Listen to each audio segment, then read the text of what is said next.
ప్రియమైనటువంటి వారులారా, ఈరోజు మనము మరి విశేషంగా ఎందుకు చేరి ఉన్నాం?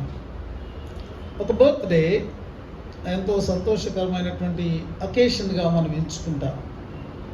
మన వ్యక్తిగతమైన బర్త్డే అయితే, మన బిడ్డల యొక్క బర్త్డే అయితే, లేకపోతే మన తల్లిదండ్రుల యొక్క బర్త్డేస్ అయితే, మనం వాటిని ఎంతో స్పెషల్గా మనము వాటిని సెలబ్రేట్ చేసుకోవాలని మనం ఆశిస్తాం. అయితే ఈరోజు మరి మన విశ్వాసానికి మూలం, మన ఆధ్యాత్మిక జీవితానికి మూలం, మనకు రక్షణకు మూలం అయినటువంటి ఒక విశేషాన్ని మనం జ్ఞాపకం చేసుకుంటున్నాం. యేసుక్రీస్తు యొక్క రక్షణ సువార్త మన ప్రాంతంలోనికి మరి ప్రవేశించినటువంటి దినంగా మనం ఈ దినాన్ని మనం ఎంచుకుంటున్నాం. మరి ఆ రక్షణ సువార్తనిచ్చి దేవుడు పంపినటువంటి వ్యక్తి reverend doctor John Christian Frederick Heyer. మనం ఆయనను గౌరవంగా తండ్రి అని మనం పిలుస్తాం, ఫాదర్ హయ్యర్ అని మనం పిలుస్తాం. ఆయన 1842వ సంవత్సరంలో ఇదే దినాన ఆయన మరి ఇక్కడకు అడుగు పెట్టడం జరిగింది. నేటికి 183 years అయినది. కాబట్టి ఒకవేళ వారంటూ రాకపోతే మన యొక్క ఆధ్యాత్మిక జీవనం ఎలా ఉండేది, మన సమాజం ఎలా ఉండేది, మన ప్రజా జీవనం ఎలా ఉండేది? ఆ సువార్త అంటూ మన ప్రదేశంలోనికి రాకపోతే, మన వరకు రాకపోతే మనం ఎక్కడ ఉండేవారం? అది చాలా మనము ఆలోచన చేస్తే మనం నశించి ఉండేవారు. మూఢనమ్మకాలు, మరి ఆ యొక్క ప్రజలకు అనుకూలం కానటువంటి ధర్మాలు, అణచివేత, తర్వాత భయంకరమైనటువంటి కుల మత వివక్షత, ఇలాంటివన్నీ కూడా ఉన్నాయి. నాడు చాలా అధికంగా ఉన్నాయి. తప్పించుకోలేనటువంటివిగా ప్రజలు మరి వాటి యొక్క కబంధ హస్తాలలో వాళ్ళు నలిగిపోతున్నటువంటి వారుగా ఉన్నటువంటి పరిస్థితి. కానీ దేవుడు కృపగలవాడు. భారతదేశంలో ఉన్న ప్రజలందరి కొరకు, మనందరి కొరకు, ప్రపంచంలో ఉన్న ప్రతి ఒక్కరి కొరకు క్రీస్తు తన రక్తాన్ని సిలువలో కాచారు. కాబట్టి ఆయన యొక్క ప్రేమ మన వరకు ఉంది. కాబట్టి ఆయన చిత్తానికి లోబడినటువంటి ఆయన యొక్క సేవకుల ద్వారా ఆయన తన సువార్తను మనకు పంపించారు. ఈరోజు మన జీవితాలు ధన్యమైనవి, గౌరవప్రదంగా మారినాయి. సమాజంలో మనం ఒక స్వేచ్ఛను కలిగినటువంటి వారంగా, హక్కులు కలిగినటువంటి వారంగా మనము ఉండగలుగుతున్నాము. మరి యొక్క పరిస్థితులన్నిటిని బట్టి కూడా మనం దేవునికి కృతజ్ఞతాస్తుతులు చెల్లించడానికి మనం కూడుకోవాలి. అది ఒక birthday, it's not a simple birthday. కానీ ఈ యొక్క సంఘటన జరగడం ద్వారా మన జీవితాలు ఎలాగా ఉద్ధరించబడ్డాయి, మన జీవితాలు ఎలాగ దీవించబడ్డాయి. అందుచేత మనము నా ప్రాణమా యెహోవాను సన్నతించు, ఆయన చేసిన ఉపకారాల్లో దేనిని మరువకు అని మనము విశేషంగా చెప్పవలసినటువంటి ఒక గొప్ప దినంగా మనకు ఉంది. ఈరోజు మనం జ్ఞాపకం చేసుకునేటటువంటి మరి దైవజనులు హయ్యర్ తండ్రి గారు. ఆయన గురించి మనకి ఇప్పుడు వాట్సాప్ ఉంది, సోషల్ మీడియా ఉంది, కాబట్టి చాలా వివరాలు మనకు వచ్చేస్తున్నాయి. ఓపిక్గా మనం వాటిని తీసి చదువుకోవాలంతే కదండి. మనకు వస్తున్నాయేమో, నా దగ్గర కూడా ఒకటి ఉంది ఇన్ఫర్మేషన్ అని మనం పెట్టుకుంటాం, కానీ దాన్ని చదవం. ఎందుకంటే తర్వాత చదువుకోవచ్చులే అనుకుంటాం, 2 రోజులు అయిన తర్వాత మర్చిపోతాం మనం. కాబట్టి మన దగ్గర చాలా ఇన్ఫర్మేషన్ ఉంది. చదువుకున్న వాళ్ళకి అదంతా కూడా తెలుస్తుంది. కాబట్టి ఇన్ జనరల్గా ఉన్న విషయాలు నేను పెద్దగా చెప్పడానికి అంటే మళ్ళీ రిపీటేషన్స్ అవుతాయి కాబట్టి నేను పెద్దగా వాటిని టచ్ చేయను. కానీ చాలా సింపుల్గా మనం చూస్తే హయ్యర్ అనేటటువంటి ఈ దైవజనుడు, ఆయన పుట్టింది పెరిగింది జర్మనీ దేశంలో. 1793వ సంవత్సరంలో ఆయన జన్మించారు, జూలై 10వ తారీఖు. కాబట్టి ఈ నెలలో హయ్యర్ గారికి సంబంధించినటువంటి 2 అకేషన్స్ ఉన్నాయన్నమాట. ఒకటి ఏంటంటే ఆయన బర్త్డే జూలై 10వ తారీఖు, జూలై 31వ తారీఖేమో ఆయన మన గుంటూరులో అడుగుపెట్టినటువంటి దినం. కాబట్టి 2 ఇంపార్టెంట్ అకేషన్స్. అంచేత జూలై నెల ఏఈఎల్సీకి ఒక ఇంపార్టెంట్ మంతగా మనం ఎంచుకోవచ్చు. తర్వాత ఆయన 13వ ఏటని చాలా తెలియగలిగినటువంటి వారు ట్రాన్స్లేషన్ వర్క్ మొదలు పెట్టాడు ఆయన. అంటే ఫ్రెంచ్ దేశానికి చెందినటువంటి సైనికులకు ఆయన ఏం చేసేవాడంటే, జర్మనీలో వాళ్ళు ఉండగా ఫ్రెంచ్ నుండి జర్మన్ నుంచి ఫ్రెంచ్కి ఆయన వారికి మధ్యలో ట్రాన్స్లేటర్గా ఉండేవాడు. ఎప్పుడంటే 13 సంవత్సరాల వయసులోనే. అంటే ఎంత తెలివిగలడో మనం అర్థం చేసుకోవచ్చు. తర్వాత ఆయన అమెరికా వెళ్ళిపోయాడు 14వ సంవత్సరానికి. 24 సంవత్సరాల వయసు వచ్చేటప్పటికి ఆయన థియాలజీని పూర్తి చేసుకున్నాడు. అమెరికా వెళ్ళి మళ్ళీ జర్మనీ వచ్చి థియాలజీని కంప్లీట్ చేసుకుని 24వ ఏట మళ్ళీ అమెరికాకు వెళ్ళి ఆయన మరి సంఘ సేవలో ఆయన ప్రవేశించడం జరిగింది. పెన్సిల్వేనియా అనేటటువంటి ప్రాంతంలో ఉన్నటువంటి జర్మన్స్ మధ్యలో ఆయన తన సేవను ప్రారంభించారు. 26వ సంవత్సరంలో మేరీ వెబ్ అనేటటువంటి మరి ఆమెతో ఆయనకు వివాహమైంది. 5 బిడ్డలు మరి వారికి జన్మించారు. 46వ సంవత్సరం వచ్చేటప్పటికి ఆయన భార్య మరణించడం జరిగింది. 46 ఓన్లీ 20 ఇయర్స్ మాత్రమే వారి యొక్క వైవాహిక జీవితం కొనసాగింది. తర్వాత 23 సంవత్సరాలు ఆయన పెన్సిల్వేనియా ప్రాంతంలో సేవ చేశారు. అంటే భారతదేశానికి రాకముందు 23 ఇయర్స్ ఆయనకు ఆల్రెడీ ఎక్స్పీరియన్స్ ఉంది.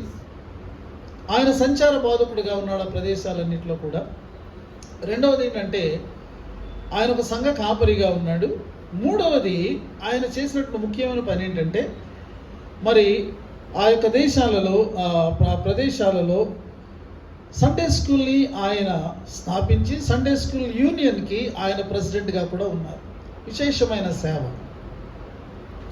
అప్పుడు ఈయన యొక్క చురుకుదనాన్ని, ఈయన యొక్క మరి కమిట్మెంట్ని చూసినటువంటి వాళ్ళు ఆ యొక్క పెన్సిల్వేనియా ప్రాంతంలో ఉన్నటువంటి ఆ యొక్క సంఘ నాయకత్వం ఏం చేశారంటే, వీరిని భారతదేశానికి మిషనరీగా పంపించాలి అని అనుకున్నారు.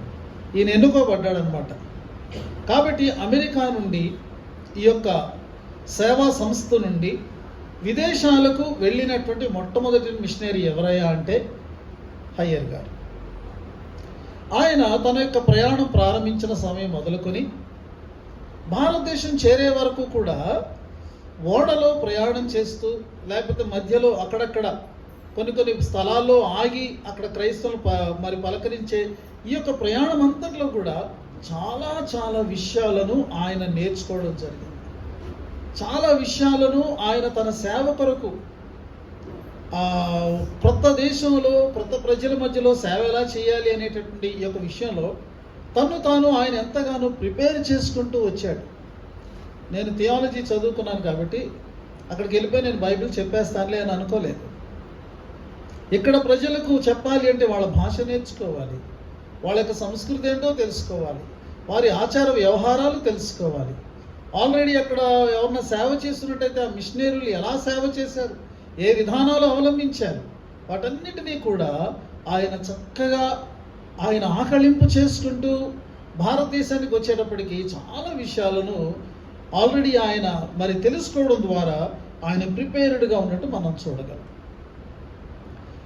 చివరిగా ఆయన సిలోన్ దేశాన్ని, కొలంబో మరి అక్కడికి వెళ్ళిన తర్వాత అక్కడ నుండి ఆయన బయలుదేరి ట్యూటికోరన్ అనే ప్రదేశంలో మొట్టమొదటి భారతదేశంలో ఆయన అడుగుపెట్టాడు. అక్కడ నుండి ఆయన ప్రయాణమై అనేక ఊర్లను దాటుకుంటూ ఆయన వస్తూ ఉన్నాడు.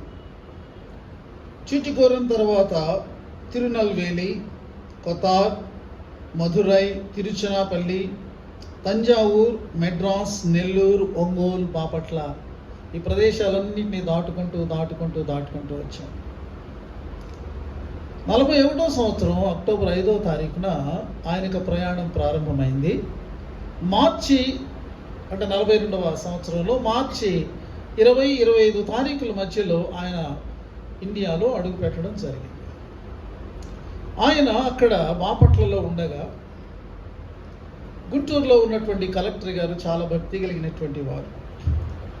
ఆయన మామూలుగా ఒక మరి బ్రిటిష్ గవర్నమెంట్ తరపున ఇక్కడ గవర్నమెంట్లో ఆయన ఒక కలెక్టర్గా ఉన్నారు. కానీ ఇక్కడ ప్రజలందరికీ ఏదో రీతిగా యేసు ప్రభు గురించి తెలియచేయాలని ఆయనకు ఆశ ఉండి ఆ యొక్క కలెక్టర్ స్టోక్స్ అనేటటువంటి కలెక్టర్ గారు చాలా ఈ యొక్క సువార్త సంస్థలను ఆయన ఆల్రెడీ కాంట్రాక్ట్ చేయడం మొదలుపెట్టారు. మచిలీపట్నంలో అప్పటికే నోబుల్ అనేటటువంటి మిషనరీ గారు ఉన్నారు, ఇంకొక చోట ఇంకో మిషనరీ గారు ఉన్నారు. అయ్యా మా దగ్గరికి కూడా వచ్చి మాకు ప్రజలకు కూడా మీరు సువార్త ప్రకటించండి అని ఆయన వారు కబుర్లు పెడుతుంటే వాళ్ళు అక్కడ సేవే వాళ్ళకి చాలా భారంగా ఉండింది. ఇలాంటి మూమెంట్లో స్టోక్స్ గారికి ఇదిగో బాపట్లలో ఒక మిషనరీ గారు, ఒక వ్యక్తి మిషనరీ సేవ చేయడానికి వచ్చి ఆయన అక్కడ బస చేశారంట అని తెలిసినప్పుడు స్టోక్స్ అనేటటువంటి కలెక్టర్ గారు స్వయంగా ఆయన కబురు పెట్టి హయ్యర్ గారిని గుంటూరుకు రప్పించుకోవడం జరిగింది. కాబట్టి మనము ఎప్పుడైతే హయ్యర్ గారిని జ్ఞాపకం చేసుకుంటామో అప్పుడు ఖచ్చితంగా స్టోక్స్ గారిని కూడా మనం జ్ఞాపకం చేసుకోవాలి. ఎందుకు అంటే భక్తి కలిగినటువంటి సంఘ సభ్యులు ఒక మిషనరీతో కానీ లేకపోతే ఒక పాస్టర్ గారితో కానీ వారు జత అయితే సేవ చాలా అద్భుతంగా జరుగుతుందన్నమాట. స్టోక్స్ గారు ఎలాగ ఆయన దైవ ప్రేరేపణతో ఆయన వెతుకుతూ ఉన్నాడు ఒక దేవుని సేవకుని కొరకు, ఆ సేవకుడు దొరికినప్పుడు ఏ రీతిగా ఆయనను ఆహ్వానించుకున్నాడు, ఏ రీతిగా ఆయన సేవాకాలం అంతా కూడా అన్ని విధాల స్థలం ఇవ్వడం, ధనాన్ని ఇవ్వడం, ఆయన కొరకు మిగిలినటువంటి అనేకమైనటువంటి మరి వసతులను కల్పించడం, ఇవన్నీ కూడా స్టోక్స్ గారు చేశారు. అలాగే సంఘంలో ఉన్నటువంటి సభ్యులు కూడా దేవుని సేవకునికి ఆ విధమైనటువంటి భారముతో కూడినటువంటి మనసుతో సహకరిస్తే చాలా అద్భుతాలు జరుగుతాయి. కాబట్టి మనం స్టోక్స్ గారిని కూడా జ్ఞాపకం చేసుకుని దేవునికి వందనాలు చెల్లిస్తున్నాం.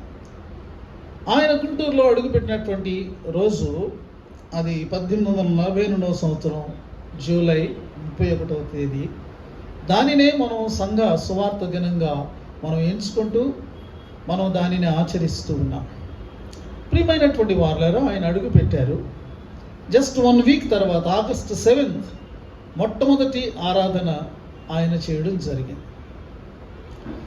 అయితే మొదటి సంవత్సరంలో ఆయన చాలా శ్రమపడ్డారు. అప్పుడు ఏంటంటే ఇప్పుడు లాగా కాదు కదా, అసలు చాలా ఆలయాలేమీ కూడా లేవు. చెట్ల కింద, లేకపోతే రోడ్డు మీద, లేకపోతే ఇంటి అరుగుల మీద, ఇలాంటి స్థలాలే కదా.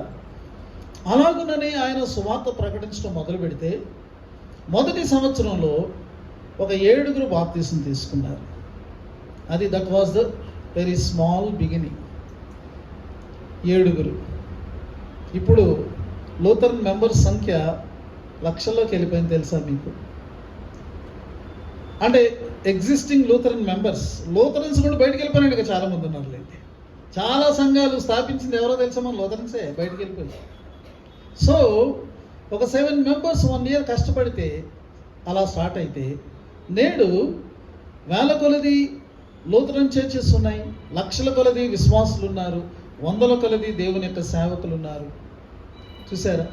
అంత మాత్రమే కాకుండా మరి ఇంకా వివిధమైనటువంటి సేవా పరిచర్యలు, ఒక విద్య కానీ లేకపోతే ఒక వైద్యము కానీ, ఈ యొక్క సంస్థలు ఇవన్నీ కూడా మరి అభివృద్ధి చెందినట్లు మనకు తెలుసు. ఆయన తన మొదటిసారి వచ్చారు, మళ్ళీ అమెరికా వెళ్ళారు. అలా వెళ్ళినప్పుడు ఆయన ఏం చేశారంటే వైద్య విద్యను కూడా అభ్యసించడం జరిగింది. భారతదేశంలో చాలా రకాలైనటువంటి కంటి వ్యాధులు కానీ మిగిలినవి కూడా ఉన్నాయి, డాక్టర్స్ యొక్క నీడ్ చాలా ఉంది అని చెప్పి ఆయన వెళ్ళి అక్కడ మరి వైద్య విద్యను అభ్యసించి మరలా ఇక్కడికి వచ్చారు. వైద్యం కూడా చేయడం మొదలుపెట్టారు ఆయన. ఆ తర్వాత సారా కుక్లర్ అనే మిషనరీ రావడం జరిగింది. మరి ఆమె పూర్తిగా మెడికల్ మిషనరీ అన్నమాట. ఆ తర్వాత ఆ బాధ్యతను వారికి అప్పగిస్తే గుంటూరులో కుక్లర్ హాస్పిటల్ అనేది స్టార్ట్ అయిందని మనందరూ కూడా తెలుసు. అలాగే ఆయన తన మొదటి సంవత్సరంలోనే సువార్తను ప్రకటిస్తూ ఆయన నమ్మింది ఏంటంటే ప్రజలకు విద్య అనేటటువంటిది అందితే సువార్తను అందించడం వాళ్ళు గ్రహించడానికి ఈజీగా ఉంటుందని చెప్పి ఆయన ఒక చెట్టు కింద చేరి 4 పిల్లల్ని పిలిచి వాళ్ళకి విద్యను చెప్పడం మొదలుపెట్టారు. మొట్టమొదటి స్కూలు కలెక్టర్ గారి ఇంట్లోనే స్టార్ట్ అయింది. కొంతమంది ఆడపిల్లలు రావడం మొదలుపెట్టారు. కాబట్టి ఆయన మరి ముఖ్యంగా ఈ యొక్క స్త్రీలు లేకపోతే ఈ యొక్క ఆడపిల్లలకు విద్యను అభ్యసింప చేయడం అనేటటువంటిది ప్రారంభించినటువంటి వారిలో ఆయన కూడా ఒక ముఖ్యుడిగా మనం ఎంచుకోవచ్చు. మొదటి సంవత్సరం గడిచేటప్పటికి 7 గ్రామాలలో ఆయన పాఠశాలలను ఆయన స్థాపించగలిగాడు. అలాగా ఆయన స్థాపించినటువంటి పాఠశాల ఎదిగి 1885 ఆ టయానికి అది ఆంధ్ర క్రైస్తవ కళాశాలగా, ఏసీ కాలేజీగా అది డెవలప్ అయింది. మీలో చాలామంది దానిలో చదువుకున్నారు. మరి దాని గురించిన విశేషాలు మనకు తెలుసు. అంటే క్రైస్తవ విశ్వాసము through the preaching of the gospel, విద్య స్కూల్స్ని స్థాపించడం ద్వారా, వైద్యం హాస్పిటల్స్ని నెలకొల్పడం ద్వారా. సువార్తను ఏమన్నారంటే మరి సంపూర్ణ సువార్త అని అన్నారు. Total gospel to the total being అని అన్నారు. అంటే ఏంటంటే మనకు ఆత్మ ఉంది, శరీరం ఉంది, మనకు మనస్సు ఉంది. సువార్త అనేది మూడిటికి కూడా కావాలి. శరీరానికి ఆరోగ్యం కావాలి, ఆరోగ్యం అందించడమే సువార్త. క్రీస్తు ప్రజలను ఆయన ముట్టి స్వస్థపరిచారు. మనస్సుకు జ్ఞానం కావాలి, మనస్సు వికసించాలి అంటే విద్య కావాలి. యేసు బోధించారు, యేసు ఆయన టీచర్. మూడవది ఆత్మ ఉంది, ఆత్మకు రక్షణ కావాలి, ఆ రక్షణ సందేశం కావాలి. కాబట్టి ప్రీచింగ్, సువార్తను ప్రకటించడం, వాక్యాన్ని ప్రజలకు, దేవుని యొక్క వాక్యాన్ని అందించటం. ఈ యొక్క 3 మరి విధానాలను కూడా ఆయన ఇక్కడ అవలంబింప చేయడం ద్వారా సంపూర్ణ సువార్తను ఆయన ప్రకటించారు. ఆయనను గురించి ఏమని వ్రాయబడి ఉందంటే, ఫాదర్ హయర్ గారి గురించి, ఇదిగో వాక్యానుసారమైనటువంటి అపోస్తలుల సాధారణ జీవితాన్ని ఆయన జీవించాడు. బైబిల్ గ్రంథంలో మన పేతురుని కానీ పౌలుని కానీ మనం చూసినప్పుడు వాళ్ళు మనకు ఎలా కనబడతారంటే పూర్తిగా వాళ్ళ దైవజనులు. వాళ్ళకి మనసు ఇంకా లోకంలో దేని మీద కూడా లేదు. వాళ్ళు ఎక్కడ ఉన్నప్పటికీ కూడా వాళ్ళ యొక్క ధ్యేయం, లక్ష్యం ఒకటే, అది సువార్తను ప్రకటించాలి, ప్రజలను దేవుని వద్దకు నడిపించాలి, ప్రజల జీవితాలకు అన్ని విధాలా కూడా క్షేమాన్ని దేవుని నామంలో అందించాలి. కాబట్టి దాని కొరకు వాక్యంలో, అపోస్తుల కార్యాల్లో మరి ఈ యొక్క అపోస్తులందరూ కూడా ప్రయాసపడ్డారు. యేసుప్రభు వారు చెప్పారు తన యొక్క అపోస్తులకు, మీరు కేవలం ఒక జాలి, ఒక సంచి మాత్రమే తీసుకుని వెళ్ళండి, అంతే సింపుల్. ఆ రీతిగానే ఆయన ఇక్కడికి వచ్చి ఆయన యొక్క లక్ష్యం అంతా కూడా ఎక్కడికి వెళ్ళినా సరే మరి అలాగే ఉండినట్లుగా మనం గమనిస్తాం. ఆయన సేవా విధానంలో 1-2 ఎగ్జాంపుల్స్ నేను ముందుకు వెళ్ళాలనుకుంటున్నాను. పోలేపల్లి అనేటటువంటి ప్లేస్కి ఆయన ముందు వెళ్ళి సేవ చేశారు. మరలా ఆయన వెళ్ళేటప్పటికి అక్కడ అంటే కొన్ని సంవత్సరాల తర్వాత మళ్ళీ వెళ్ళారు. కొంతమంది బాప్తిసం తీసుకోవడానికి సిద్ధంగా ఉన్నారు. సుమారు 22 మంది బాప్తిసం తీసుకోవడానికి సిద్ధంగా ఉన్నారు. ఫాదర్ హయ్యర్ గారు ఏ ఊరు వెళ్తుంటే ఆ ఊర్లో సువార్త ప్రకటిస్తుంటే అక్కడ వెంటనే ప్రజలు బాప్తిసం తీసుకుంటున్నారు. 10ల సంఖ్యలో, 100ల సంఖ్యలో కూడా వారు బాప్తిస్మాన్ని తీసుకుంటున్నట్లుగా చరిత్ర మనకు తెలియచేస్తుంది. అయితే ఆయన మరి కూర్చుని వారికి బోధ చేసిన తర్వాత అందరూ కూడా వాళ్ళు ఏమన్నారంటే, మా యొక్క పేర్లు అన్నీ కూడా పాత, మన గ్రామాల్లో ఉండేటటువంటి పేర్లు ఎలా ఉంటాయో మనకు తెలుసు కదా, చాలా వాళ్ళందరూ కూడా నూతనమైనటువంటి నామాలను కోరినప్పుడు ఆయన వారందరికీ కూడా బైబిల్ నేమ్స్ పెట్టారు. ఆ తర్వాత ఆయన అబ్జర్వేషన్లో ఏమని ఆయన చెప్పారంటే, వీళ్ళందరూ కూడా విగ్రహారాధన అనేటటువంటి దాస్యం నుంచి వారు విడుదల పొందారు. అలాంటి విడుదలను వాళ్ళు కోరుకున్నారు. ఇలాగ వాళ్ళు యేసును అంగీకరించడం ద్వారా ఏ విధమైనటువంటి భౌతికమైన ప్రయోజనాలు వాళ్ళు ఆశించలేదు. రెండవది ఏంటంటే, ఇలాగన వారు ఒక స్థితిలో నుండి అప్పటి వరకు ఒక సంస్కృతిలో, ఒక మతంలో, ఒక విధానంలో ఉన్నటువంటి వారు టోటల్గా ఇప్పుడు వారు ఈ యొక్క నూతనమైనటువంటి క్రీస్తు విధానంలోనికి వచ్చినప్పుడు వాళ్ళకు తెలుసు ముందే దానికి వారు వెల చెల్లించవలసి ఉంటుందని. వారు బహిష్కరణకు లేకపోతే అణచివేతకు గురి అవుతామని వాళ్ళకు తెలుసు. అయినను కూడా వారు అలాంటి పరిస్థితులు తెలిసినప్పటికీ కూడా వారు యేసును అంగీకరించి బాప్తిసం తీసుకోవడానికి వాళ్ళు సిద్ధపడ్డారు. ఎందుకు అంటే యేసు ప్రేమ చేత వాళ్ళు ప్రేరేపించబడినప్పుడు వారు యేసు మాదిరిని చూచి ప్రేరణ పొంది ఆ ప్రభువు బాటలో నడవాలని, ప్రభువును ప్రతిబింబించాలని వారు నిర్ణయం చేసుకున్నారు. అంత గొప్ప సంగతి అండి. ఒక క్రైస్తవ విశ్వాస జీవితం అంటే అది వెల చెల్లించవలసినటువంటి జీవితం. ఈరోజు క్రైస్తవ్యం ఎలాగా బోధించబడుతుంది అంటే లాభాలను వాళ్ళు ముందు పెట్టి, ఇదిగో మీరు నమ్ముకుంటే లాభాలు మీరు పొందుకుంటారు అనేటటువంటి విధానంలో సువార్త ప్రకటన దిగజారిపోయింది. కానీ నాడు అటువంటి భయంకరమైనటువంటి మూఢత్వము, మూఢనమ్మకాలు, మరి వాటి మధ్యలో చిక్కుకుపోయినటువంటి వాళ్ళు బయటికి వచ్చినప్పుడు వాళ్ళకు తెలుసు వాళ్ళు ఎన్ని కష్టాలు ఎదుర్కోవాల్సి ఉంటుందో. అయినను సువార్త యొక్క ఆకర్షణ వారిని ఆకర్షించింది. అంటే it was really A genuine repentance. అదే యథార్థమైనటువంటి భక్తి, నిజమైనటువంటి విశ్వాసం. యేసు ద్వారా రక్షణ అనేటటువంటి దానిని వాళ్ళు మరి పొందుకోవడానికి సిద్ధపడ్డారు. అలాంటి సేవను హయ్యర్ అలాగే మిగిలినటువంటి మిషనరీలు చేశారండి. అది మనం తెలుసుకోవాలి. నేను చెప్పదలుచుకున్న పాయింట్ అది. క్లీన్గా యేసు ప్రభుని అందించారంతే, ఏమి మళ్ళీ మెరుగులు దిద్దలేదన్నమాట. ఇక కొత్త డెకరేషన్స్ యేసు ప్రభుకి ఏం చేయలే. ఈ సువార్త కొత్త రంగులేమీ అద్దలేదు. ప్యూర్, క్లియర్ గాస్పెల్ వాళ్ళు అందించారు. ఈరోజు కూడా మనం దానిని ఒక ప్రేరణగా మనం తీసుకోవాల్సినటువంటి వారంగా మనం ఉంటున్నాం. కోటప్పకొండ అనేటటువంటి స్థలం ఉండేది. అక్కడ ఏటేటా తిరణాలు జరుగుతూ ఉంటే ఆయన అక్కడికి వెళుతూ ఉండేవారు. అక్కడ ఉన్నటువంటి దేవుడికో లేదా దేవతకో మహిమలు ఉన్నాయని, ఏదో రోగాలు వస్తే తగ్గిస్తాయని ప్రజలు నమ్ముతూ ఉండేవారు. అందుచేత అక్కడికి వెళ్ళి వాళ్ళ యొక్క అర్పణలు వాళ్ళు అర్పిస్తూ ఉండేవారు. హయ్యర్ తండ్రి వెళ్ళి వాళ్ళని ఛాలెంజ్ చేయడం జరిగింది. అయ్యా, మీరేయో మహిమలు ఉంటున్నాయని అన్నారు కదా, ఇప్పుడు వాటిని మీరు నిరూపించండి అన్నప్పుడు వాళ్ళు ఏమి చేయలేకపోయారు. అయ్యర్ తండ్రి ఏం చెప్పారంటే, వాళ్ళకి ఏం బోధించారంటే, ఆ తిరణాల్లో దేవుణ్ణి ఆత్మతో సత్యంతో ఆరాధించాలని దేవుడు కోరుతున్నాడు.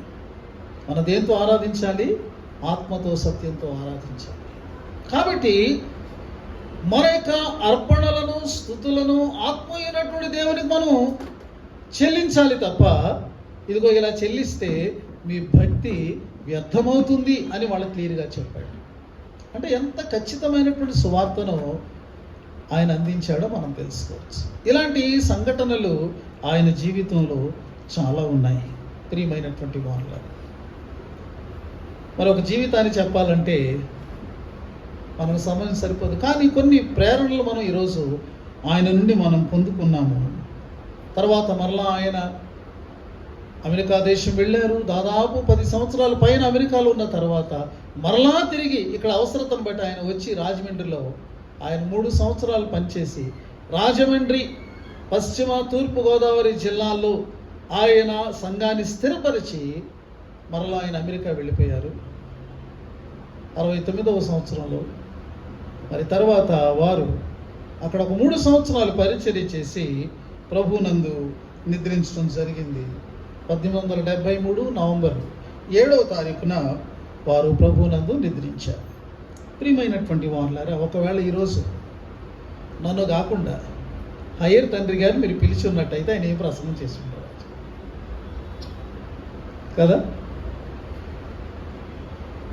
ఆయన్ని భారతదేశం రాకముందు ఆయన మిషనరీగా ఏర్పాటు చేసినప్పుడు, అభిషేకించినప్పుడు, మరి ఫిలడెల్ఫియాలో సెయింట్ పాల్స్ చర్చ్ అనేటటువంటి చర్చ్లో 1841 సంవత్సరం అక్టోబర్ 5వ తారీఖు ఆయనకు అభిషేకం జరిగింది.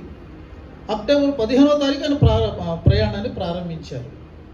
ఇది 1841, 42లో మన ఇండియాకి వచ్చారు. అయితే అప్పుడు ఆయన ఆ యొక్క మరి ఆర్డినేషన్ లేకపోతే ఇలా మిషనరీగా ఆయన డెడికేట్ చేయబడి పంపబడే ఆ యొక్క మీటింగ్లో ఆయన ప్రసంగం చేయడానికి ఆయనను పిలిచినప్పుడు, ఆయన ఏర్పాటు చేయబడినప్పుడు ఆయన తీసుకున్నటువంటి అంశం ఏంటి అంటే, ఈరోజు మనము చదువుకున్నటువంటి యోనా గ్రంథంలో ఉన్నటువంటి విషయమే. యోనా గ్రంథంలో మనం చూసినప్పుడు అందులో మనకు చాలా 2 పేజీలే, ఎందుకంటే అక్కడ మనకున్నవి ఓన్లీ 4 చాప్టర్స్ మాత్రమే. అయితే ప్రియమైనటువంటి వారులారా, 2 సార్లు దేవుడు యోనాకు చెప్పినటువంటి మాట, మొదటి అధ్యాయంలో 2వ వచనం కానీ 3వ అధ్యాయంలో 2వ వచనంలో కానీ ఏం రాయబడి ఉందంటే, నీవు లేచి నినేవే మహాపురమునకు పోయి నేను తెలియజే సమాచారము దానికి ప్రకటన చేయము. అది 3వ అధ్యాయంలో ఉంది. అదే విషయం 1వ అధ్యాయంలో ఏముంది, నినేవే పట్టణస్థుల దోషము నా దృష్టికి బహుఘోరమైన గనుక నీవు లేచి నినేవే మహాపట్టణమునకు పోయి దానికి దుర్గతి కలుగునని ప్రకటింపము. Same message. చేప కడుపులోకి వెళ్ళక ముందు అదే మెసేజ్, ఆ కడుపులోంచి మరలా బ్రతికి బయటకు వచ్చిన తర్వాత కూడా same message will never change. దేవుడు ఏం చెప్పమంటే అదే చెప్పాలి. మనకు మధ్యలో మనకి ఇంత పెద్ద చేప అనుభవం, తిమింగలం అనుభవం కలిగింది కదా, దేవుడు తన సందేశాన్ని మార్చడు. His message is same.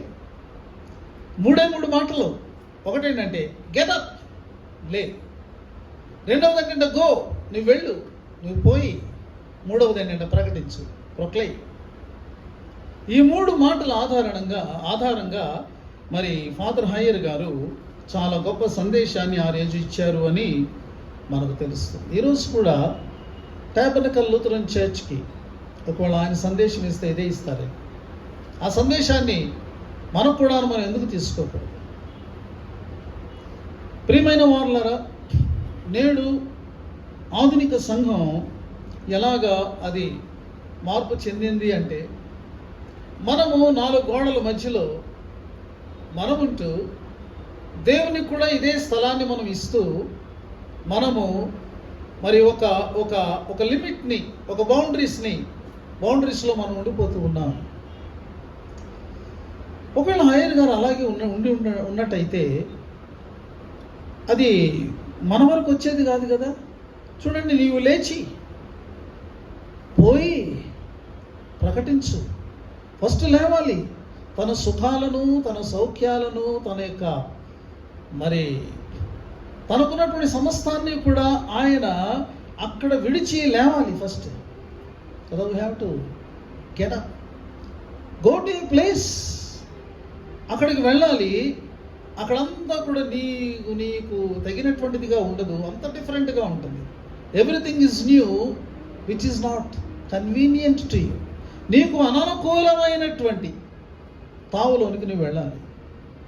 భారతదేశం అలాంటిదే కదా. ఒక అమెరికాతో పోల్చుకుంటే భారతదేశం మరి సౌకర్యాల విషయంలో కానీ, భాష, మరి ఆహార అలవాట్లు, ఇవన్నీ మనం చూస్తే కల్చర్ అంతా డిఫరెంటే, మెంటాలిటీ అంతా డిఫరెంటే. కానీ అక్కడికి వెళ్ళాలి. 3వది ఏంటంటే ప్రకటించాలి.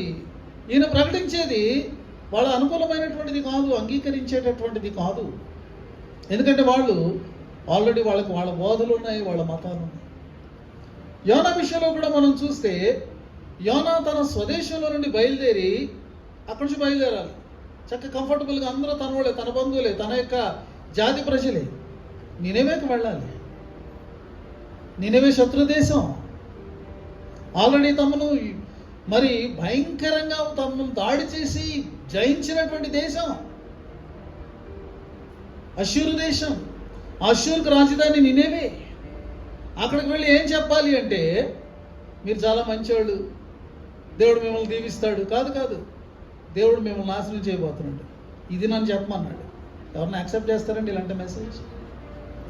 బట్ ఈ హ్యాడ్ టు అదే ప్రకటించాలి. ప్రియమైనటువంటి వారులారా, ఈరోజు మనము యోనా యొక్క ఈ చరిత్రను ఒకసారి మనం జ్ఞాపకం చేసుకుంటే, నినేవే అనేటటువంటిది అప్పటికి ఇప్పటికి కూడా చాలా మహాపట్టణమే. దాని యొక్క ప్రాకారాలు కానీ, దాని యొక్క నిర్మాణం కానీ, టైగ్రీస్ అనేటటువంటి ఒక నది దాని ప్రక్క నుండి ప్రవహిస్తూ ఉన్నటువంటిది. అది మతానికి నిలయం. పెద్ద పెద్ద గ్రంథాలయాలు అక్కడ ఉన్నాయి. అయితే అది ఎంత పెద్దది అంటే ఒక వ్యక్తి ఊరంతా చుట్టి రావాలంటే 3 రోజులు పడదు. అంటే చాలా పెద్ద పట్టణం అని చెప్తున్నారు. యోనా గారు వెళ్ళాడు లోపలికి. వెళ్ళి ఒకరోజు ప్రయాణం అంత దూరమే అతను ట్రావెల్ చేశాడు. వెళుతూ వెళుతూ వెళుతూ ఆయన ఏం చెప్పాడంటే, ఇదిగో ఇంకా 40 రోజుల్లో 40 డేస్లో దేవుడు మీ యొక్క పట్టణాన్ని ఆయన మరి నాశనం చేయబోతున్నాడు. 40 దినాల్లో నినేవే పట్టణం నాశనం అగనని ప్రకటన చేశారు. అదృష్టం, ఒక రోజంతా తిరగలిగాడు, ఎవరేం ముట్టుకోలేదు కదండి.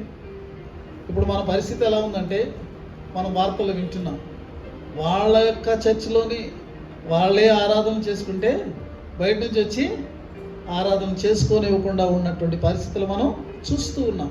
అవునంటారా కాదంటారు? అయితే అక్కడ చూడండి, యోనా విల్లింగ్గా చెప్పనప్పటికీ కూడా అతనికి ఇంట్రెస్ట్ లేదు చెప్పాలని, కానీ ఇక దేవుడు చెప్పన్నాడు కాబట్టి చెప్తున్నాడు. కానీ దానికి ఎఫెక్ట్ ఎంత ఉందో చూడండి. Even though it was the message of doom, అంటే నాశన వార్త, రక్షణ వార్త కాదు ఇది, నాశన వార్త. ఎవరైతే ఒక మెసేజ్ వింటున్నారో, ఈ యోనా మాటలు వింటున్నారో, వాళ్ళందరూ కూడా చేస్తున్నటువంటి పని ఏంటి అని మనం ఆలోచించేస్తే చాలా చక్కగా ఉందండి. ఇక్కడ నినేవే పట్టణం వారు ఈ సందేశాన్ని విన్నప్పుడు దేవుని యందు విశ్వాసం వచ్చి, దేవుని యందు అంటే ఏ దేవుని యందు? ఇశ్రాయేలీల దేవుడైనటువంటి యెహోవా యందు. వాళ్ళకి దేవుళ్ళు ఉన్నారు, వాళ్ళకి దేవతలు ఉన్నారు, వాళ్ళకి మహా దేవాలయాలు ఉన్నాయి. తెలుసా మీకు? పెద్ద పెద్ద విగ్రహాలు ఉన్నాయి. వాటి యందు కాదు. యోనా ఏ దేవుడిని అయితే ప్రకటిస్తున్నాడో, లేకపోతే ఏ దేవుని నామంలో అయితే వచ్చాడో, ఆ యెహోవా దేవునికి భయపడి వాళ్ళు ఏం చేయడం మొదలుపెట్టారో తెలుసండి? ఆయన యందు విశ్వాసం ఉంచి ఉపవాస దినమును చాటించి గనులేమి అల్పులేమి అందరూ గోనె పట్ట కట్టుకొనిరి. తగ్గింపు, లేకపోతే దేవుని సన్నిధిలో తమ్మును తాము మరి తగ్గించుకునేటటువంటి ఆ యొక్క దీన మనస్సుకు, విరిగి నలిగినటువంటి హృదయానికి వాళ్ళు అవకాశం ఇచ్చారు. యోనా సందేశం వాళ్ళకి చెప్పాలి, నాశనం అవుతారని మాత్రమే చెప్పాడు. ప్రజలు ఎవరికి వాళ్ళు వాలంటీరీగా, అయ్యో ఈ యొక్క నాశనం మా మీదకి రాకూడదు అని చెప్పి వాళ్ళు ఆ రోజే దేవుని వైపు తిరగడం మొదలుపెట్టారు. 40 రోజులు ఉంది కదా, చూద్దాం. 39వ రోజు వచ్చిన తర్వాత అప్పుడు మనం మారుమనసు పొందాలి, అప్పటి వరకు మనం హ్యాపీగా ఉందాం అని వాళ్ళు అనుకోలేదండి. 40 డేస్ని వాళ్ళు అప్పటి వరకు కూడా తమ యొక్క పాప జీవితాన్ని, పాత జీవితాన్ని, అవిధేయత జీవితాన్ని, తిరుగుబాటు జీవితాన్ని చేసుకుంటే చివరి రోజున మారిపోదాంలే అని అనుకోలే. The very moment the heard the message, immediately they started to believe the message of God. దాన్ని విశ్వసించారు. వాళ్ళు దానిని మరి ఆ దేవుని యొక్క దయ కొరకు ప్రాకులాడేటటువంటి ప్రయత్నాన్ని మొదలుపెట్టారు. ఉపవాసం ఉన్నారట. వాళ్ళు మరి గోనెపట్ట వాళ్ళు కట్టుకోవడం మొదలుపెట్టారంట. అరే ప్రజలందరూ కూడా ఏదో గోనెపట్ట కట్టుకుంటారంట, ఉపవాసం ఉన్నారట. ఏమిటో అని చెప్పేసి రాజుకు వినబడినప్పుడు, అసలు సందేశం రాజుకు వెళ్ళినప్పుడు రాజు ఏం చేశాడు అంటే, అతను కూడా సింహాసనం మీద నుండి దిగాడు, రాజవస్త్రాలు తీసివేశాడు, గోనెపట్ట కట్టుకున్నాడు, బూడిదలో కూర్చున్నాడు. చూశారు హౌ దేవర్ హంబ్లింగ్ దెమ్సెల్వ్స్. ఆ ఇశ్రాయేలు ప్రజలు కాదు వాళ్ళు, వాళ్ళ అశ్షూరీయులు. అశ్షూరీయులకు ఉన్నటువంటి పేరేంటంటే వాళ్ళకంటే క్రూరులు లేరంటండి. వీడికి అసలు మనసు ఉందా, వీడికి అసలు గుండె ఉందా, లోపల రాయి ఉందా అని అనుకునేటటువంటి వారు. వాళ్ళు మనుషులను యుద్ధాలు చేసినప్పుడు, మనుషులను చంపినప్పుడు చాలా ఘోరంగా చంపేవాళ్ళు అంటే. అలాంటి ప్రజల మధ్యలోకి వెళ్ళాడు యోనా.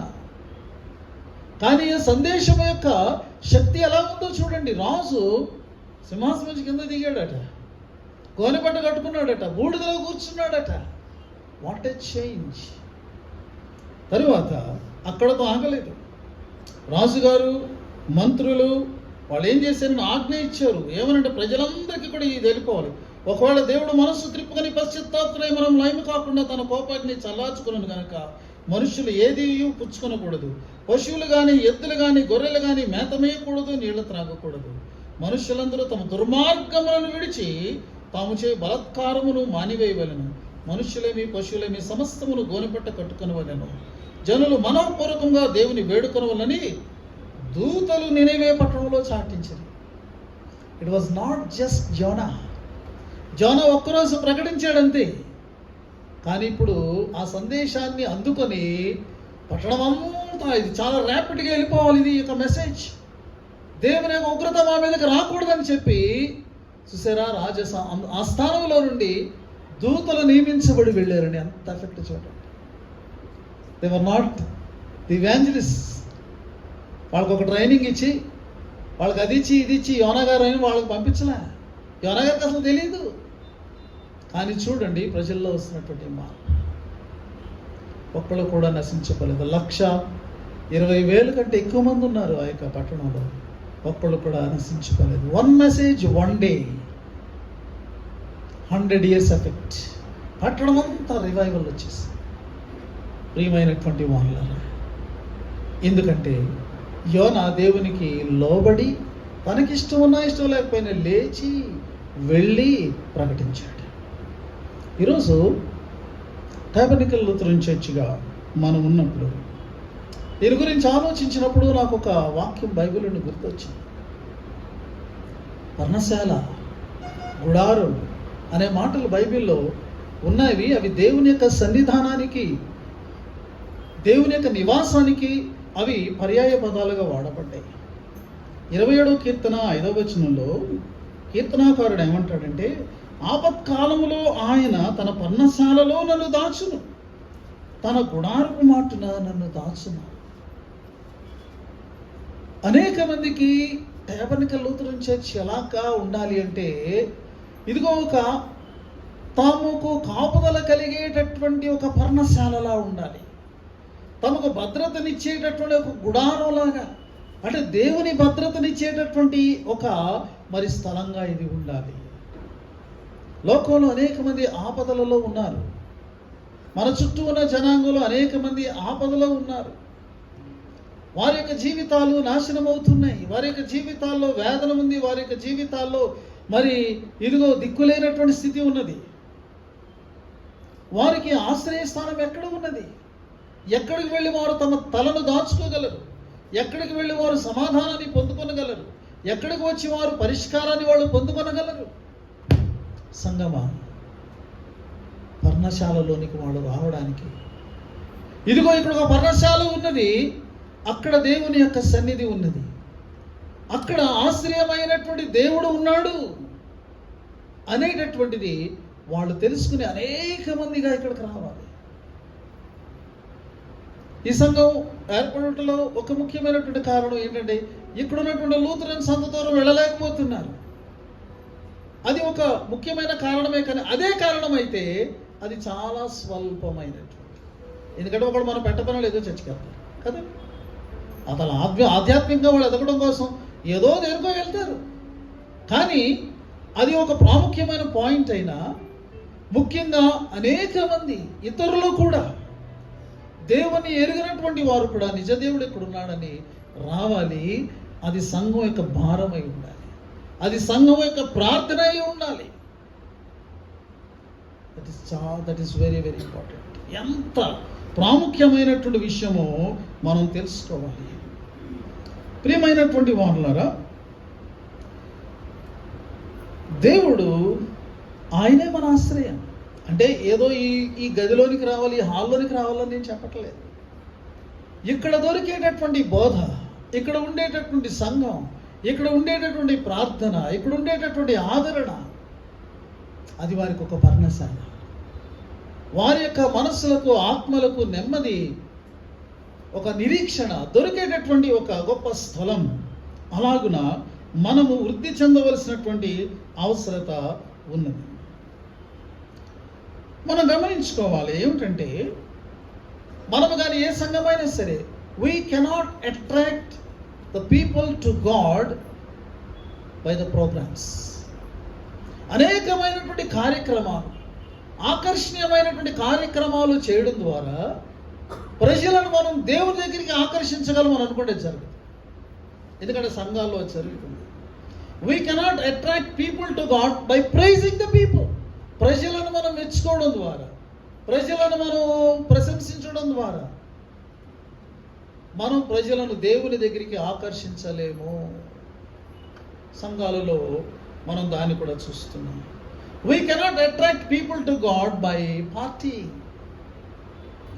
ఏదో ఒకటి మనం వాళ్ళకి ఇవ్వడం ద్వారా, ఏదో ఒక రీతిగా మనం వారిని మరి ఒక అసోసియేషన్గా మనం చేయడం ద్వారా మనము ప్రజలను దేవుని వద్దకు ఆకర్షించిన. We can attract people but we cannot attract them to God. అది విషయం. ప్రజలను మనం ఆకర్షించవచ్చు, కానీ వాళ్ళు దేవుని దగ్గరకు ఆకర్షించబడలేరు. ఎందుకంటే ఇవన్నీ కూడా నిజమైన ఆకర్షణలు కాదు. మరి ఎలాగ ఆకర్షించగలం? There is only one method. అది అపోస్తలుల కాలమైన ఆధునిక కాలమైన అదేంటో తెలుసండి. Only gospel has the force of attraction. మనం సువార్త ద్వారా మాత్రమే మనుషులను దేవుని యొద్దకు ఆకర్షించగలం. అది మనం తెలుసుకోవాలి. సో మనం వాళ్ళకి ఇవ్వాల్సింది ఏంటంటే, ప్రోగ్రామ్స్ మనకుంటాయి. అవసరమైతే మనం ప్రజలను మనం అప్రిషియేట్ చేస్తాం. అవసరమైతే మనం చక్కగా భోజనాలు కానీ, లేకపోతే విందులు కానీ, లేకపోతే ఇంకొకటి కానీ మనం చేసుకుంటే ఇవన్నీ కూడా part and parcel and they are small parts. చాలా చిన్న చిన్న భాగాలు అవి. కానీ gospel has the force of attraction. మనం నిజంగా ప్రజలకు ఇవ్వాల్సింది సువార్త, అంటే దేవుని యొక్క వార్త. వాక్యంలో ఏం రాయబడి ఉంది అంటే, gospel is the power of God అంటూ సాల్వేషన్. ప్రజలను వారి యొక్క అస్సలు సమస్యల నుండి, సమస్య వారి జీవితానికి ఏది మూలమైనదో ఆ యొక్క మూల సమస్య నుండి వారికి విడుదలనిచ్చి రక్షణ ఇవ్వగలిగేటటువంటిది కేవలం సువార్త. దాన్ని మనం గుర్తుపట్టుకోవాలి. సువార్త, సువార్త, సువార్త. మార్టిన్ లూథర్ గారు ఈ యొక్క మాటను పదే పదే అంటాడు. ఫాదర్ హైయర్ గారు తీసుకుని మనకి వచ్చినటువంటి విషయం అదే, గాస్పెల్. ఈరోజు ఇన్ని లక్షల మంది ఎందుకు వారు మరి సంఘ సభ్యులుగా మారారంటే, it's not anything but it is the gospel అని మనం తెలుసుకోవాలి. ప్రియమైన వారు, ఈ యొక్క గాస్పెల్ యొక్క విషయం ఏంటంటే, it is not a message. ఏదో ఒక ఇన్ఫర్మేషన్ ఇవ్వడం కాదు. మన ఒక వ్యక్తిని మనం ఇస్తున్నాం అనమాట. యేసు అనేటటువంటి వ్యక్తిని మనం ప్రజలకు అందిస్తున్నాం. So gospel means introducing Jesus. ఎవరైతే ఈ లోకంలో శరీరధారిగా దిగి వచ్చాడో ఆ యేసు క్రీస్తు, రక్షకుడైనటువంటి యేసు క్రీస్తును పరిచయం చేయడమే సువార్త. ఇప్పుడు టాబర్నకల్ లూథరన్ చర్చ్ ఏం చేయాలి? సంఘంగా ఫాదర్ హయ్యర్ గారు చేసిన పనిని చేయడానికి నడుం కట్టుకోవాలి. ఏమిటి? ప్రజలను మనం దేవుని దగ్గరికి ఆకర్షించడానికి వాక్యానుసారమైనటువంటి పథకాలు ఏంటి? మనం వాటి గురించి యోచన చేయాలి. మనము కూడా లేవాలి. ఎక్కడికి దేవుడు మనల్ని నడిపిస్తున్నాడో అక్కడికి వెళ్ళాలి. అక్కడ యేసును మనము చూపాలి. ఈ సువార్త దినం మనకి ఇస్తున్నటువంటి సందేశం అది. ఈ సువార్త దినం మనకి ఇస్తున్నటువంటి ప్రేరణ అదే. ప్రియమైనటువంటి వారులారా, సంఘంలోని ప్రతి ఫ్యామిలీ కూడా కమిటెడ్గా దేవుని సన్నిధానానికి రావాలి. That is one of the method. కమిటెడ్గా రావాలి. ఈరోజు ఆదివారం ఆరాధన, ఇంకా నీకు వేరే దేనికి నేను వెళ్ళను అని అనుకోవడమే కమిట్మెంట్. ఏమీ లేకపోతే ఆరాధనకి ఎవడైనా వెళ్తాడు. ఏమన్నా సరే దాన్ని మానుకుని రాగలిగే అంతటి కమిట్మెంట్ మనకుందా? అది చాలా అవసరం. రెండవది, మన యొక్క గృహంలో తరచుగా మనము మరి ఇదిగో మనం సంఘము యొక్క ప్రార్థన, సంఘం యొక్క సహవాసాన్ని ఏర్పాటు చేసుకోవడం, దట్ ఈస్ అనదర్ మెథడ్. అయితే మనం ఆలోచించుకోవాలి. ప్రతిసారి మీరు ఫంక్షన్ ఏర్పాటు చేసుకోండి నేను అంటలే. కాదు. ఫంక్షన్ అన్నప్పటికీ దానికి బోళంత ఖర్చు, దాని గురించి కూడా పెద్ద ప్లానింగ్, ఇవి కాదు. For the sake of fellowship, సహవాసం. చాలాసార్లు అనుకున్నాం, వారానికి కనీసం ఒక ఇంట్లో అన్నా మనం ప్రార్థన పెట్టుకుంటే దాని యొక్క ప్రభావము ప్రక్కలకు ప్రవహిస్తుంది. దాని యొక్క ఎఫెక్ట్ ఖచ్చితంగా మీ చుట్టూ ఉన్నటువంటి వారి మీదకి అది వెళుతుంది, ఆశీర్వాదం వాళ్ళకి వెళుతుంది. దీన్ని కూడా మనం సీరియస్గా తీసుకోవాలి. మూడవది ఏమిటి అంటే, చాలా ఇంపార్టెంట్ది ఏంటంటే, క్రీస్తును అంగీకరించేటువంటి మనం నివసిస్తున్న స్థలంలో, మనం పనిచేస్తున్న స్థలంలో ఎక్కడ మనకి ఉనికి ఉంటే అక్కడ మన యొక్క జీవితంలో నడవడికలో క్రీస్తుని చూపాలి. అంటే ఏంటి? క్రీస్తుని చూపడం అంటే ఏంటి అర్థం? ఆయన యొక్క నీతి మనలో కనపడాలి, ఆయన యొక్క యథార్థత మనలో కనపడాలి, ఆయనలో ఉన్నటువంటి సత్యవంతులమైనటువంటి ఆ యొక్క స్థితి మనలో ఇతరులు చూడగలగాలి. చాలా ఇంపార్టెంట్ అండి. That means you are living the gospel. సువార్తను నీవు జీవిస్తున్నావు అన్నమాట. ఒక మిషనరీ గారు జపాన్ దేశం వెళ్ళాడు. వెళ్తే వాళ్ళు ముందే అక్కడ ఆయనకి చెప్పారు, నువ్వు ఇక్కడ దేవుని గురించి మాట్లాడకూడదు. నువ్వు ఒక టీచర్గానే వచ్చావు. ఒక టీచర్గా ఆయన వెళ్ళాడు. నువ్వు వాళ్ళకి పిల్లలకు పాఠాలు తప్ప నువ్వు దేవుడి గురించి ఒక్క మాట కూడా నువ్వు చెప్తే వెంటనే ఈ దేశం నుంచి నేను వెంటనే మేము బహిష్కరించి పంపించేస్తాం. ఆయన ఓకే అన్నాడు. ఆయన అక్కడ కొన్ని సంవత్సరాలు ఉన్నాడు. దేవుడి గురించి ఒక్క మాట కూడా తన నోటితో చెప్పలేదు. కానీ ఆయన విడిచే నాటికి ఆయన విద్యార్థులు అనేక మంది యేసుక్రీస్తును అంగీకరించారు. కారణం ఏంటంటే, ఆయన తన నోటితో సువార్తను ఆయన పలకల, కానీ తన జీవితం అంతటితో యేసుక్రీస్తును ఆయన చూపించాడు. It was the silent gospel. మనం ప్రకటించే మాటలు చాలా ప్రాముఖ్యమైనవి. దానికంటే అత్యధికమైనటువంటిది మన యొక్క జీవితం. ప్రియమైన వారులారా, ఇదిగో ఒక్కరైనా మనల్ని బట్టి మన ఆలయానికి వచ్చేటటువంటి పరిస్థితులు ఉన్నాయా? ఒక్కళ్ళైనా మనల్ని బట్టి మన ద్వారా యేసుక్రీస్తును నమ్మినటువంటి పరిస్థితులు ఉన్నాయా? ఒక్కరైనా మనతో పాటు పరలోకం వస్తారు అనేటటువంటి విధంగా మనము ఇతరులను ఆయన తట్టు ఆకర్షించగలుగుతున్నాము. ఫాదర్ హయ్యర్ ఒక వ్యక్తి, కానీ దేవుని చిత్తానికి లోబడినవాడుగా, దేవుని ఆత్మ కలిగిన వాడుగా ఉన్నాడు కాబట్టి ఆయన ఒక శక్తి అయ్యాడు, ఒక వ్యవస్థ అయ్యాడు. ఒక రాష్ట్రం అంతటి మరి తెలుగు ప్రజలందరినీ కూడా ఆయన ఎంతగా ఇన్స్పైర్ చేయగలిగాడు. ఈ సువార్త దినాన మనం దాన్ని జ్ఞాపకం చేసుకుందాం. యోనాకు దేవుడు చెప్పిన మాటలు, ఇదిగో మరి ఫాదర్ హయ్యర్ గారు ఉటంకించినటువంటి మాటలు మనము సీరియస్గా తీసుకుని మన జీవితంలో కూడా మనము ఈ యొక్క కొనసాగింపు అన్నమాట. ఫాదర్ హయ్యర్ గారు స్టార్ట్ చేశారు, ఇక్కడి వరకు మనం వచ్చాం. దీనిని మనం కొనసాగించేటటువంటి వారంగా మన జనరేషన్లో మనం ఉండడానికి ఆయత్తపడదాం. పరిశుద్ధాత్మ దేవుడు అలాంటి కృపను సహాయాన్ని మన సంఘానికి మెండుగా అనుగ్రహించునుగాక. ఆమేన్.